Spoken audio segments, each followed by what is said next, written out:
Hey everyone, today let's rank the changes from the controversial 9.3.0 PTB worst to best. Let's get right into it with the awful changes. First off, we're looking at the tunneling reduction update and specifically the unhook protection changes section. These I think are genuinely quite awful, but they shouldn't necessarily be cancelled as the idea behind them is fine. Basically, to try and reduce tunneling, they've introduced a hardcore anti-tunnel system, where after getting unhooked as a survivor, you gain the following for 30 seconds. 10% haste, endurance, elusive, and you see the killer's aura if you're within 32 meters of them. That is wild for 30 seconds as well. Sure, it definitely does discourage a killer from tunneling, but wow, is that an extreme amount of time, with the current anti-tunnel measures being 10 seconds, I believe. I think this is particularly bad because it just makes it even more unbalanced between low-tier killers and high-tier killers. A Blight, for example, can still really easily tunnel you, I think, even with these measures. But someone like Trapper is even more heavily punished, I think. That's why this change is especially bad in my opinion. Not only is it way too overtuned at 30 seconds, but it also heavily punishes or divides lower and higher tier killers. My change to this would be that survivors get 10% haste, endurance, and elusive for 10 seconds still, but no aura effect. The addition of elusive is nice for sure, but I think the extended time just makes things worse, and actually punishes more than it helps.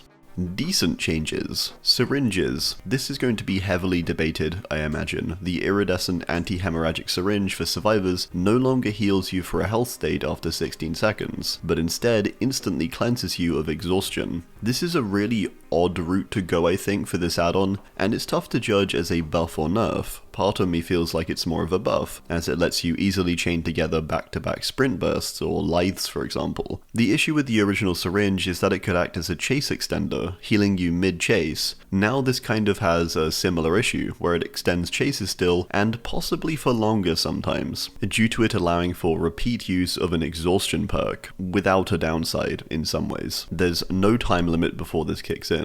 Similar to the anti-tunnel changes too, it actually makes it even worse to face as a lower tier killer, I think, such as Trapper, who can't catch up, but makes it debatably weaker for characters like Blight or Nurse again, who can gain ground easily and down you very fast. This just pushes the divide again, which isn't very healthy, I think. I think this one needs more testing though, as ultimately original syringes were very powerful too, and a bit too busted. However, I'm not sure if this is much better, at least yet, so I'm going with just decent for this. The other syringe that was changed was the purple version, the Styptic agent. This now works entirely differently, and makes it so you now heal yourself 15% faster. This is fine, I think, for use on a medkit, and decent, but it's definitely a nerf, and maybe too big a nerf in this case, but Styptics could be way too strong before. This is fine overall, although quite a boring change, I think. Self-recovery. As a means to try and counter slugging, you're now able to recover after being on the ground for 120 seconds, or 2 minutes as a survivor. The meter also remembers its progress, so you could recover 90% of the bar, and then if you go down again, the bar is still at 90%. It appears similarly to the anti-camp meter and simply goes up when you're on the ground. This seems too powerful, honestly, despite the intention behind it being good, I think. Having this fill in just 120 seconds seems a bit too fast, and I also think the way it remembers the progress is simply a bit too overtuned. The speed you recover also increases by 33% for each survivor in the dying state, which I think is way too busted. The 120 seconds would be fine, I think, if it didn't remember the progress, but together that seems way too strong to me, especially as survivors can often crawl away after downing them. Many killers are sort of designed to slug to some extent and make the most of pressure by snowballing, such as Oni, Twins, or Myers. These killers will be heavily punished by this mechanic, especially because there's another part to this, which is that survivors will actually speed up their crawl speed the longer they're on the ground, which just accentuates this even more, it lets you get even further away, which is a bit ridiculous. I don't want to be too much of a doomer about this change though, because I think overall it's actually very solid in concept, as slugging can be annoying. However, I do also think parts of it are a bit too overtuned. Killer perk changes. The only perk change for killer was Furtive Chase. I was Pretty sad to see this change as well, as this is probably up there for one of my favourite perks currently. The reworked version is also cool though, I don't actually mind it. I just wish they'd use this for another perk change. Furtive Chase was fine already and pretty cool, so this could go to something else as an already pretty fair and solid perk. The new version makes it so each time you hook the Obsession, your terror radius is decreased by 10%. Pretty great honestly, but just like, can we keep Furtive Chase still? Put this on something else. Skull Merchant rework in quotations. So what they've done to Skull Merchant is essentially they've rolled her back to her pre-nerf state, and they've added in a few extra buffs to get her up to a good level. She's alright now. It's definitely an improvement over her soft kill switch state, as I like to call it. But she's still not good, and I don't think the update is going to change people's opinions on her or anything. She's still very much the same Skull Merchant, and doesn't offer up any new abilities or anything like that. I do think in order to get her into a good spot, and into a place where she may one day be looked at favourably, she does need some more changes, as currently she's sort of just been reverted after being in soft kill switch jail for the past year. Overall, I want to say it's a positive change though, but no better than decent.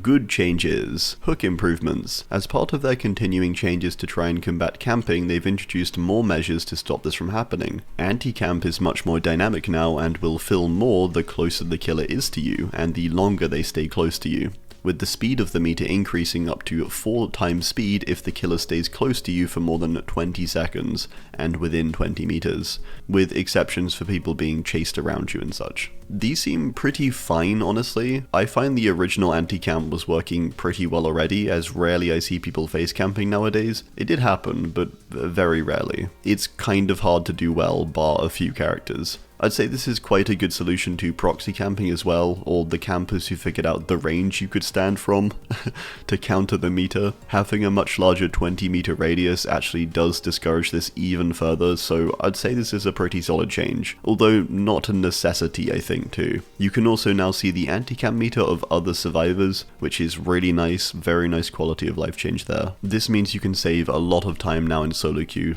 by just letting a survivor getting camped be camped so they can unhook themselves instead. Unique hook bonuses. This is the killer side of the anti-tunnel update, and they're much healthier changes compared to the survivor side. Killers now get Bloodlust tier 1 for 15 seconds whenever they hook a unique survivor, as in go for a different survivor for each hook to avoid tunneling. They further get a 10% BP bonus for doing this. These are really solid ideas, but they don't quite work as intended, I think, as they do have clear flaws. Bloodlust doesn't really work with a lot of killers, as lots of killers have to use their powers. For example, Wraith gets his Bloodlust cancelled by cloaking, even though he's a fairly low tier killer. It doesn't really make sense to do that. I think a better change here would just be a flat haste bonus, or something like 3%.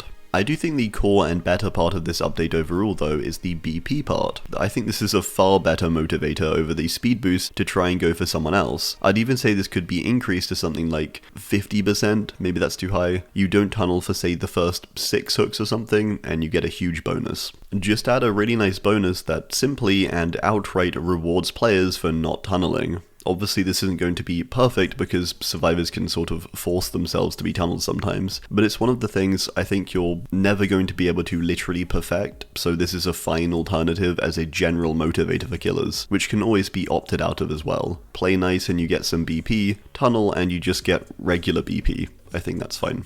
Survivor perk changes. I've decided to group these all together as I feel pretty much the same way about all of them, but let's go through them one by one. Babysitter. This perk now lets you see the survivor you unhook's aura and the killer's for 30 seconds. This seems pretty solid, although I do think it could have something a bit more useful, something that lets you actually intervene a little bit more, as I feel that it is a bit too passive. Borrowed time. When you unhook a survivor, they gain the ability to completely recover from the dying state for the next 100 seconds. So it's like giving someone else unbreakable basically after unhooking them. This is presumably meant to be anti-slug, anti-tunnel measure. I think it does the job fine and does fulfill a pretty unique role. This is okay, I think. Old BT was sort of stuck with the short end of the stick after it became base kit, so this seems like a decent change. Breakdown. When getting unhooked, the hook breaks for 90 seconds, and you get healed 100% faster. This is a really great change, and I do like how it gives whoever heals you a bonus. I quite like that you can speed up other people's heals on yourself. It's actually quite unique and worthwhile. Breakdown was pretty niche before, and this gives you a reason to run it. Off the record, this perk's main change is it no longer gets the endurance status, which was its main appeal. However, it does last for 80 seconds now and still masks various tracking elements. I do prefer it in this state actually, although that's maybe a bit of a hot take. I do like this over the original version, which was very frustrating to face as killer. Wicked. This perk now also gets a heal bonus. When you unhook yourself in the basement, you get an instant 50% heal progress. You can even pair this up with Resurgence to fully heal yourself when unhooking yourself. Pretty crazy. I like this change. This perk is still very mid, I think, but this is an improvement. Conviction and Tenacity also got some minor tweaks, but these were mainly balance related and don't change the perks all too much. Great changes. Scratch mark colors. This is a great and highly welcome change, allowing you to simply and effectively alter the color of your scratch marks in the trials. You can pick between a range of colors from the original red, to blues, to pinks, purples, and even yellow or grey. There's quite a wide variety, and basically the only change I'd make is just allowing us to pick any color from a wheel, but that's hardly an issue. I'd say the only downside to this is arguably is that these could be used a bit too competitively, allowing people to alter them depending on the map and gain the biggest advantage they can. I think they're meant to be an accessibility feature more than a gameplay focused one, but regardless, I think the change is overall positive. I mean, who really cares? It's not gonna make that much difference, right? Next up, the UX upgrade.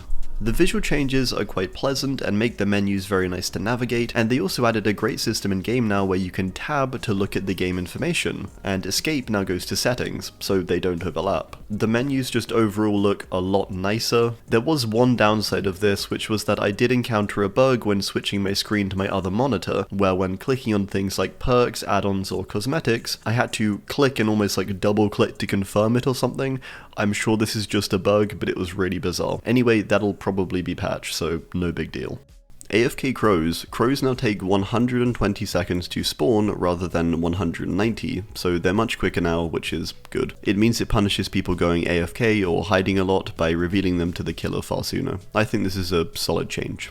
Hawkins Lab upgrade. The main change here that I could tell was the huge overhaul to the portal room specifically. This room now features 2 ways to reach the upper level and even has a pallet in the corner. This gives you way more options now as killer and makes it less of a safe zone for survivors, I'd say. In general, it feels there's more to do in that area and play around with, which is nice. The map also features new visuals for the hooks, which seems kind of odd. It does make you wonder if there's Stranger Things Part 2 cooking, because that seems like a really odd update to make now, especially as the devs have mentioned before that they rarely do stuff like this as it doesn't really generate income, so this is really nice to see regardless of the reason. It's really cool.